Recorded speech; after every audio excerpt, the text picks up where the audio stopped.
जंगल में गर्मी का तापमान काफी ज्यादा ऊपर था, जिसकी वजह से पक्षी भी काफी ज्यादा परेशान थे। तो बस ठहरा पक्षियों, इस गर्मी से बचने के लिए हम स्विमिंग पूल बनाएंगे। जिस पक्षी को भी नहाना होगा वे स्विमिंग पूल के पानी में जाकर ठंडा हो जाएगा। हाँ हाँ बुलबुल बहन, हम जरूर बनाएंगे स्विमिंग पूल, क्योंकि इसके बगैर तो अब हमारा गुजारा नहीं होगा। मीनू चिड़िया, हम जंगल के अंदर स्विमिंग पूल नहीं बना सकते, क्योंकि जंगल में हर जगह गर्मी ही गर्मी है। हम जहाँ भी स्विमिंग पूल बनाएंगे धूप की वजह से पानी गर्म हो जाएगा।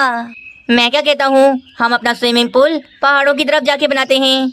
वहाँ पहाड़ों की वजह से ज़्यादा धूप नहीं आती और गर्मी भी हमारे जंगल से कम है वहाँ पर। हाँ ये ठीक रहेगा।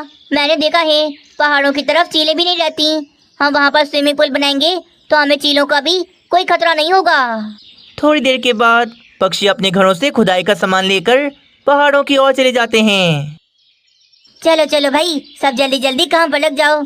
हमें जल्द से जल्द यहाँ पर खड्डा खोदना है, ताकि कल तक हमारा स्विमिंग पूल बनकर तैयार हो जाए।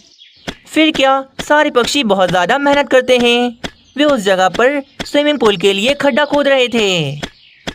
फिर अगले दिन सुबह पक्षियों की मेहनत रंग ले आती है। उनका स्विमिंग पूल पूरी तरह से बनकर तैयार हो चुका था। वाह वाह, कितना बड़ा है हमारा स्विमिंग पूल। यहाँ तो गर्मी का ही पता नहीं लग रहा।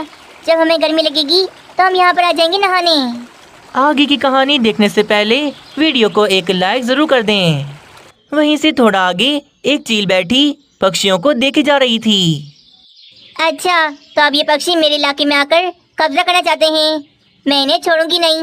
वैसे भी मेरे लिए तो अच्छा ही है कि ये पक्षी खुद ब खुद मेरे इलाके में आ गए। पक्षियों को शायद पता नहीं है कि ये मेरा इलाका है और मैं कितनी खतरनाक हूँ। चुन चुन के मैं एक एक पक्षी का शिकार करूँगी और सब पक्षियों को खा जाऊंगी मैं।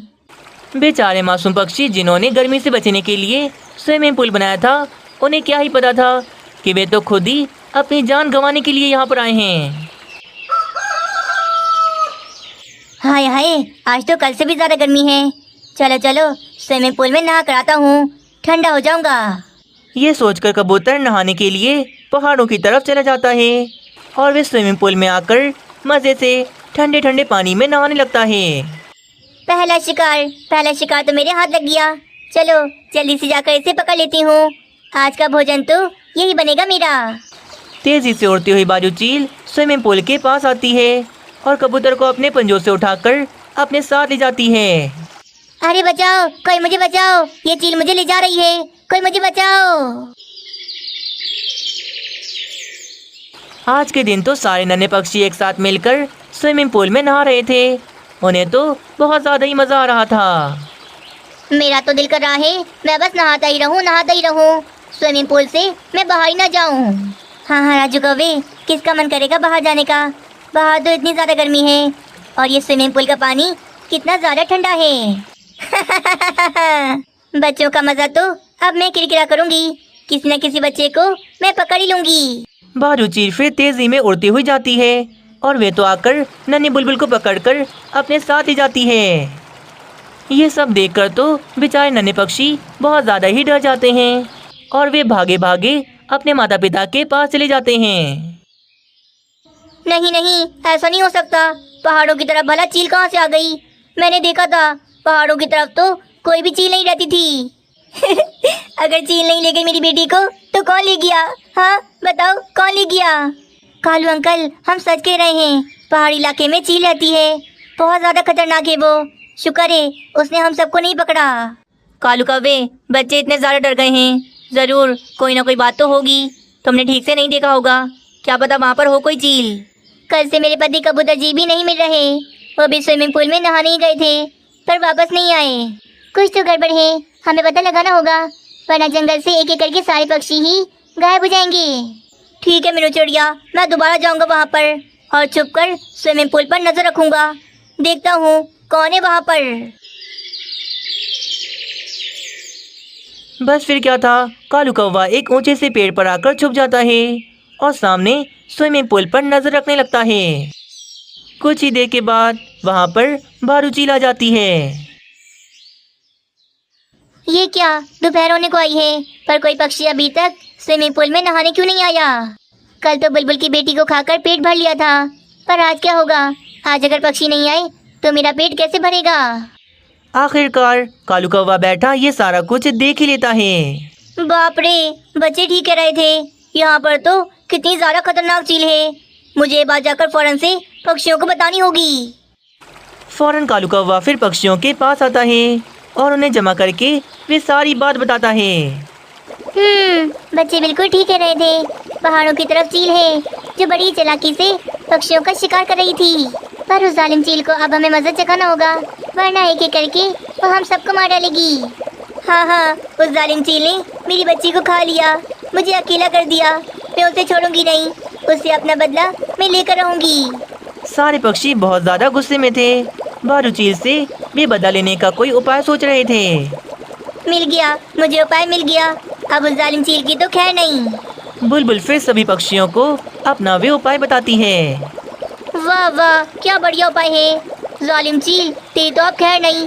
हम पक्षी किसी से कम नहीं हैं। तुझे तो हम मजा चका के रहेंगे। थोड़ी ही देर में रात हो जाती है। आधी रात को सारे के सारे पक्षी स्विमिंग पूल के पास आते हैं। इस वक्त तो भालू चील अपने घर में आराम से सो रही थी। चलो चलो कालू कौवे, जल्दी से टैंकर लेके आओ और स्विमिंग पूल का सारा पानी टैंकर में भर लो। फिर कालू कौवा टैंकर लेके आता है और पाइप लगाकर वे स्विमिंग पूल का सारा पानी टैंकर में भरे जा रहा था। थोड़ी देर में वे पूरा स्विमिंग पूल पानी से खाली हो जाता है। बस अब हम दोबारा से मिलकर इस स्विमिंग पूल के अंदर खड्डा खोदेंगे, और इस बार इतना गहरा खड्डा खोदेंगे कि जब भालू चील नहाने के लिए आएगी तो इस स्विमिंग पूल के अंदर ही वे डूबकर मर जाएगी। बस फिर क्या था, पक्षी दोबारा से उस स्विमिंग पूल के अंदर खड्डा खोद रहे थे और इस बार तो वे बहुत गहरा खड्डा खोदने वाले थे। थोड़ी देर में सुबह होने वाली थी। रात भर में पक्षियों ने मिलकर उस स्विमिंग पूल के अंदर काफी गहरा खड्डा खोद लिया था। मेहनत लगी पर बढ़िया काम हो गया। अब इसके अंदर हमें पानी भरना है, फिर ये दोबारा से स्विमिंग पूल बन जाएगा। याद रहे पक्षियों, कोई भी गलती से अब इस स्विमिंग पूल के अंदर नहीं जाएगा, क्योंकि ये बहुत गहरा है। जो भी जाएगा वे मर ही जाएगा। कालू कौवा फिर दोबारा से टैंकर लेके आता है और उस स्विमिंग पूल को वे पानी से भरने लगता है। भालू चील आज भी स्विमिंग पूल के पास बैठी पक्षियों का इंतजार कर रही थी, पर आज भी कोई पक्षी वहाँ पर नहीं आता। लगता है सब पक्षियों को पता लग गया है कि मैं यहाँ पर रहती हूँ, तभी तो मेरे डर से कोई पक्षी यहाँ पर नहीं आ रहा। पर चलो कोई बात नहीं, पक्षियों का ये स्विमिंग पूल तो अब मेरा हो गया। मैं यहाँ पर मज़े से नहाऊंगी, और जब मुझे पक्षियों का शिकार करना होगा तो मैं पक्षियों के जंगल में घुसूंगी और उन्हें पकड़ के लेके आऊँगी। पक्षी मुझसे बच नहीं सकते। भालू चील ये सोचकर स्विमिंग पूल के अंदर छलांग लगा देती है, पर वे खुद को संभाल नहीं पाती क्योंकि स्विमिंग पूल बहुत ज़्यादा गहरा था। वे स्विमिंग पूल के पानी के अंदर डूबकर मर जाती है। पहाड़ी इलाके में एक घर बना हुआ था जिसके अंदर दो चील भाई रहते थे, जिनकी एक इकलौती बहन थी जो दोनों की बहुत ही लाडली थी। मेरे दोनों भाइयों, चलो जल्दी से जाओ, जाकर शिकार ढूंढ कर लाओ ताकि मैं सबके लिए भोजन बना दूं। हाँ मेरी बहन, हम शिकार पर ही जा रहे हैं। चल भाई छोटे, शिकार पर चलते हैं। आज तो जंगल के पक्षियों की खैर नहीं। हाँ भैया, मैं तैयार हूँ, चलो चलते हैं। दोनों भाई फिर पक्षियों का शिकार करने के लिए उनके जंगल की तरफ चले जाते हैं। अरे भागो भागो, सब भागो यहाँ से, चीलें आ रही हैं हमारा शिकार करने के लिए। सब जल्दी से जाओ और घरों में छुपो। अरे बाप रे, इन चीलों ने तो हमारी नाक में दम कर रखा है। अब हम अपने ही जंगल में आराम से नहीं बैठ सकते। पक्षियों बातें नहीं करो, भागो यहाँ से सारे, वरना चीलें आकर हम सबको पकड़ लेंगी। फिर क्या अफरा तफरी फैल जाती है। सारे के सारे पक्षी अपने अपने घरों की तरफ भागते हैं। कालू जी, राजू कहाँ चला गया? हमारा राजू कहाँ है? राजू राजू कहाँ हो यार, जल्दी आओ वरना चीलें पकड़ लेंगी हमें। राजू मेरे बेटे, जल्दी से आ जाओ अपनी मम्मा के पास, चीलें आ रही हैं पकड़ने। कालू कौवा और रानी कौवी यहाँ वहाँ देखते हैं, पर राजू कौवा कहीं नहीं मिलता। रानी जल्दी से घर चलो, वरना चीलें यहाँ पर आकर हम दोनों को पकड़ लेंगी। कालू कौवा जबरदस्ती रानी कौवी को खींचकर घर के अंदर ले आता है।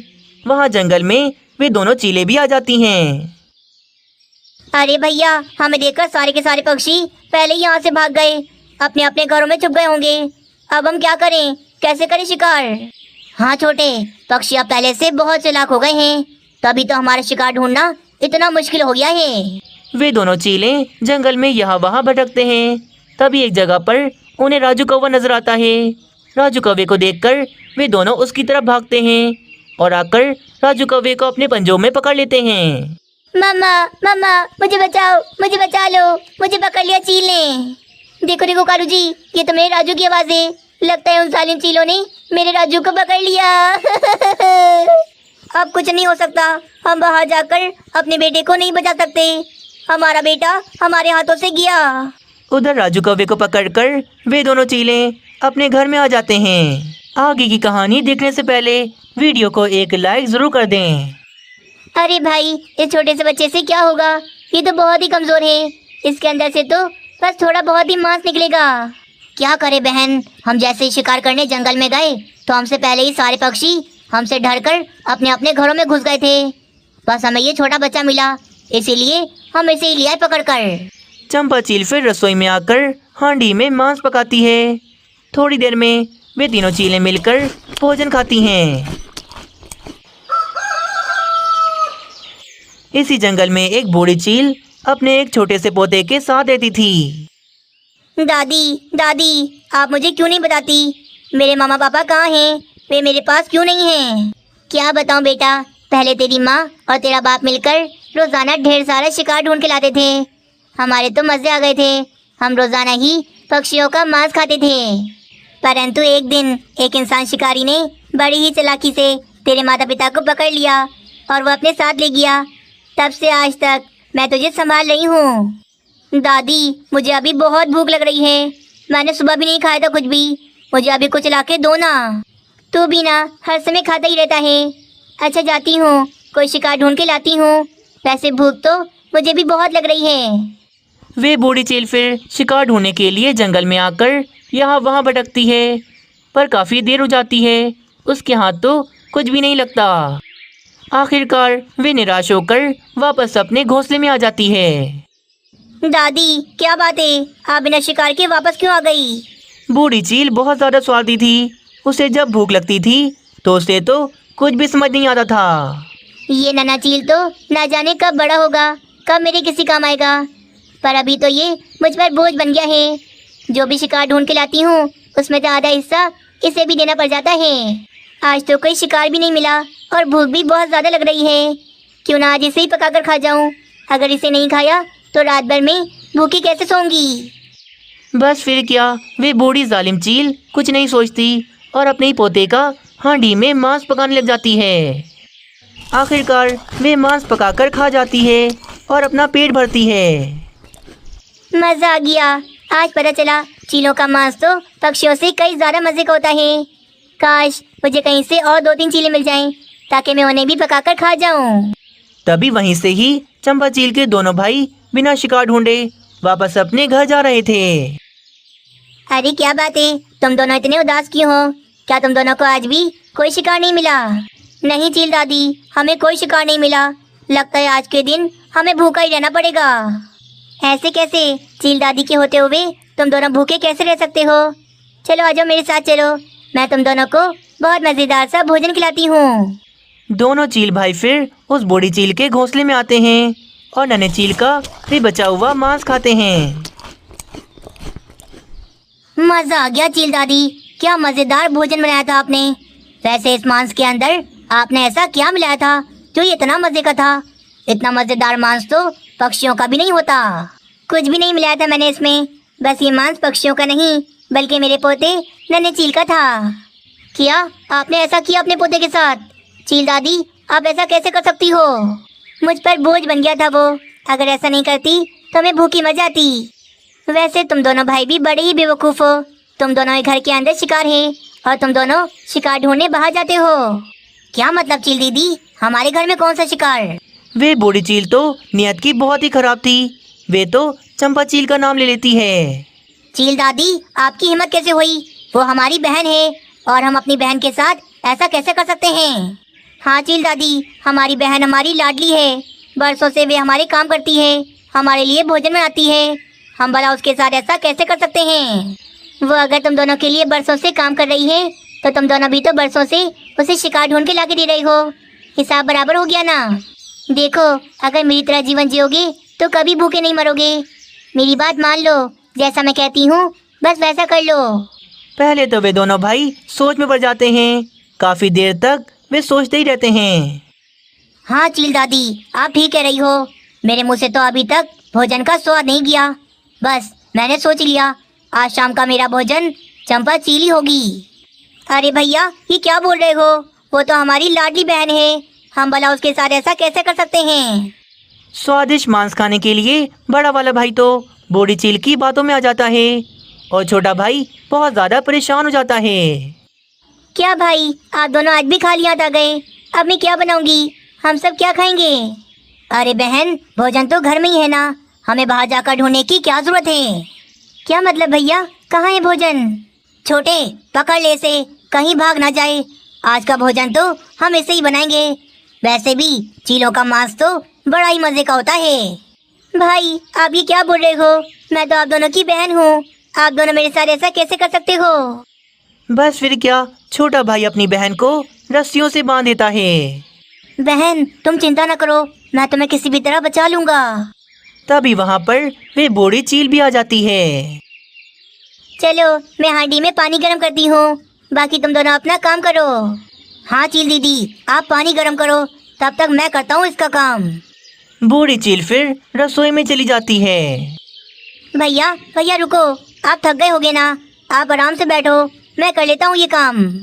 चलो ठीक है, फिर मैं रसोई में जाकर चील दादी की मदद करता हूँ। तब तक तुम रसोई में लेकर आओ इसका मांस। बड़ा वाला भाई फिर रसोई में चला जाता है। चलो बहन, जल्दी से चलो, कहीं भाई ना आ जाए, हम यहाँ से कहीं दूर भाग जाते हैं। छोटा भाई अपनी बहन को रस्सियों से छुड़ाकर वहाँ से लेकर कहीं दूर भाग जाता है। अरे यहाँ पर क्यों बैठा है? जा जा, यहाँ पर कोई काम नहीं है, जाकर देख कर दिया क्या उसने काम तमाम? बड़ा भाई जैसे ही रसोई से बाहर आता है तो वे देख लेता है कि वे दोनों तो यहाँ से भाग चुके हैं। अरे बाप रे, चील दादी तो रसोई में भोजन बनाने की तैयारियां कर रही है और यहाँ छोटा बहन को लेकर भाग गया। बड़ा भाई फिर रसोई में आकर बूढ़ी चील को बता देता है कि वे दोनों तो यहाँ से भाग चुके हैं। क्या वे दोनों यहाँ से भाग गए? हाय रे, मुझे तो बहुत ज्यादा भूख लग रही है और मैंने तो यहाँ पर मांस बनाने के लिए पानी भी गर्म कर लिया। भूख तो मुझे भी बहुत ज्यादा लग रही है, मेरा भी बहुत मन है मांस खाने का, पर मैं अपना मन नहीं मारूंगा। मेरी बहन नहीं है तो क्या हुआ, घर में अभी भी मांस ही मांस है। घर में मांस है? कहाँ है मांस? मुझे तो कहीं नजर नहीं आ रहा। तुम्हें कैसे आएगा? तुम अपने आप को खुद थोड़ी ना देख सकती हो। नहीं नहीं, जैसा तुम चाह रहे हो वैसा नहीं करना, मैं तुम्हारी दादी की उम्र की हूँ, मुझे जाने दो। ऐसे कैसे जाने दूँ? जब मैंने अपनी बहन को नहीं छोड़ा तो मैं तुम्हें कैसे जाने दे सकता हूँ? बस फिर क्या, चंपा चील की जगह अब तो हांडी के अंदर बूढ़ी चील का मांस पक रहा था। वे बूढ़ी चील अपने अंजाम को पहुंच गई थी।